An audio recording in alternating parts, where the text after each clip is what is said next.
Hello, I'm Richard Hooper and this is Sat TV. Now I'm here at CommunicAsia with David Ball from NewSat. Richard, David, how are you? I'm good, thank you. Thanks for joining us. No worries. NewSat, what's happening with it? Where are we going? NewSat, we're being pretty busy with the Jabiru satellite program, with the build at Lockheed Martin of Jabiru 1. We also have Jabiru 2 scheduled to launch this year, and that'll be going up around the September timeframe. And of course we have our existing teleport business, which is where the company started, in our Adelaide teleport and our Perth teleport, where we lease capacity off a number of regional satellite providers and create managed services for our clients. So we're really busy on all fronts at the moment. So what was the drive to actually have your own satellite? It's really to get control of the type of capacity we can have in the market to increase the supply. We were having challenges finding the right capacity with the right connectivity and performance, what we're looking at for our customers. So our first step with that was the Jabiru 2 program with NewSat on the NewSat 3B satellite, where we worked closely with them to actually design a beam over Australia and Papua New Guinea in the northwest to actually look at how we wanted it to look. It's one of the challenges you have when you lease capacity of other operators is you're taking what they've decided is the beam performance and the focus of power. This gave us an opportunity to really design what we wanted and implement it how we wanted to see the capacity look. And Jabiru 1 is entirely different. What's that going to be like? Yeah, Jabiru 1 is our own satellite, and that satellite's been manufactured by Lockheed Martin at the moment. That is KU band and KA band. We're cooperating with NewSat on that satellite, so they have the KU band payload for their services in Malaysia and in India, and the KA band is all for NewSat for our customers. And it's a number of different flavours of KA. We're using it a little differently to a lot of people. So we have some regional beams which are KU-like in their look over South Asia, Middle East, Eastern Africa. We have some multi-spot, a high frequency reuse payload, and also some steerable beams. So we have 3 gateway locations feeding that multi-spot beam architecture. So it's a lot of capacity coming on for our customers, and we're really focusing on the enterprise telco sector. We're not focused on residential. That's a very specialised payload, and it's not our business to be doing that. It's not a business we're focused on at all. So I take it you're already pre-selling capacity on the satellite? Absolutely. The sales team's done a great job. We're about it's around 640 million of pre-sales at this point on the satellite prior to launch, and obviously they're still active in that process as we lead up to a launch in 2015. Now, going forward, what does it actually mean to Australia to have another proper satellite operator?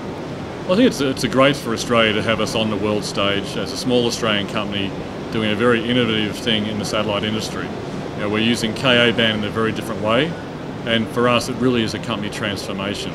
From where we were 2 years ago as a satellite services provider with our teleport infrastructure to now having secured the ECA funding and additional equity funding to finance Jabiru 1.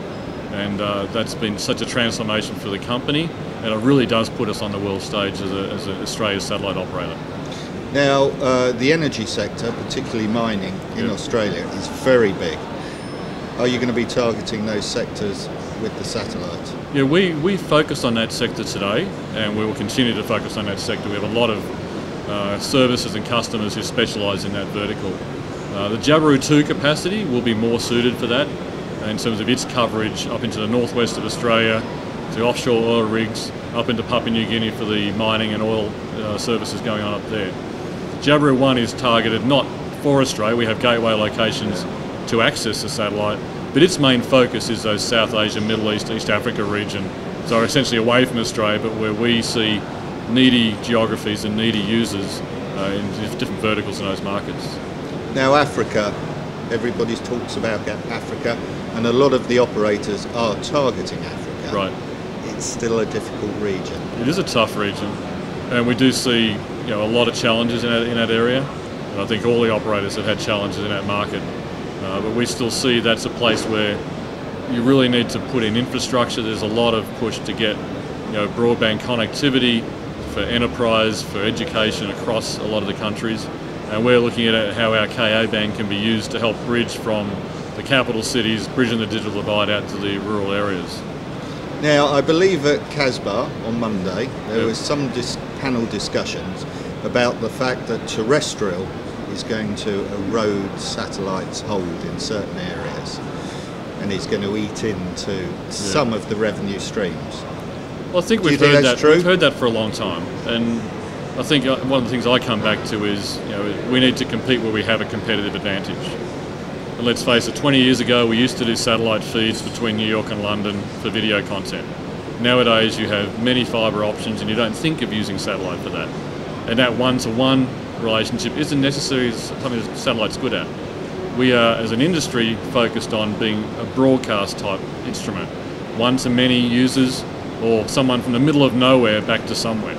So the connectivity play away from terrestrial infrastructure is where satellite does focus, and that's where we, as an industry, need to look to cooperate with the terrestrial providers.